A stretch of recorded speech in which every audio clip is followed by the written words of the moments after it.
Hi guys, welcome back to my channel Lush Foliage. In today's video, we are going to be talking about how some plants tend to lure their pollinators. Now in nature, it's all about give and take. The flower tends to produce nectar. That's how the pollinators tend to get attracted towards the flower. When they are taking up the nectar from the flower, they also tend to collect some pollen on their legs, and that is how they tend to pollinate the flowers, and that's how the seeds are produced. But what if I tell you that there are certain plants that do not produce any nectar but still get pollinated? Now the plant has a trick to lure the pollinator. Of course, a pollinator is not going to go to a flower if it does not have any nectar. If it does not get anything in return, it is definitely not going to go near the flower. So how does this particular plant tend to lure its pollinator? Now over here we are talking about a particular variety. Of course, there are many more like this. So I'm going to give you two such examples of two different plants. The first one is a orchid, which is called as the dwarf hammerhead orchid. Now because this plant flower does not produce any nectar, but it still needs to get pollinated in order to take its generation ahead. So this orchid is very cunning. There are many species whose flowers visually mimic a female wasp and release a perfume that tends to lure the male wasp.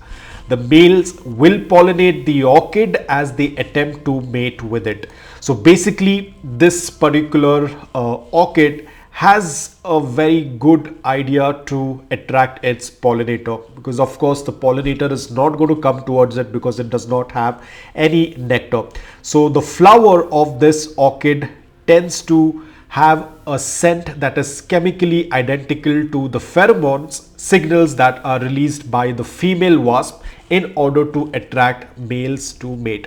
So the moment the male wasp happens to see this flower, it goes ahead, sits on it and tries to mate. Now during this process of the mating, the pollens are stuck to the leg of the wasp, and that's how it tends to pollinate. But now, as we all know that this is not a female wasp, it is a flower. So the male will attempt trying to mate with it, and in the meanwhile it has already pollinated the orchid.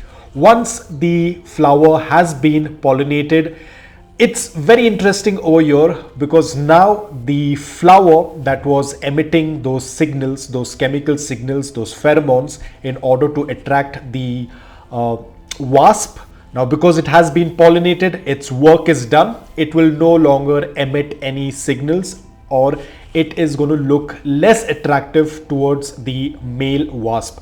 Now what the male wasp is going to do is it is not going to visit the orchid once again. So you can see, in a way, the nature wants the wasp to generate its offspring. Of course, if it's going to stick towards this orchid itself, it will not produce any offsprings. The mating is not going to be complete, and eventually that species might die. So over here, once the orchid has been pollinated, the flower of the orchid is no longer going to look attractive to the male wasp, and it is not going to come back to that same orchid because the orchid's work is done. Now it can go and search. Now that male wasp can go and search for an actual female wasp and continue the mating ritual and continue the generation ahead. So you can see it is so amazing. Everything works hand in hand. Over here, the orchid has got what it needs, and now it has let the wasp go and venture out. At the same time, there is another flowering plant. This is another flowering plant. I'll put up the name on the screen. I think it is called Rakala. I don't know if I'm pronouncing that correct, but I'll put up the name on the screen. And this is how the flower tends to look like. Not a very appealing looking flower. Again, this flower also does not have any nectar in it, but it tends to lure flies. The way it tends to do this is by emitting a rotting smell, something that is related to rotting flesh, which tends to attract a lot of flies. Now the flies will of course come and sit on it, and they tend to lay their eggs. During this process, the flower is pollinated. So you can see plants have come up with very different tricks in order to lure their pollinators. Just because they don't have nectar, it doesn't mean that they are going to give up. They are definitely going to come up with some new tricks and ideas.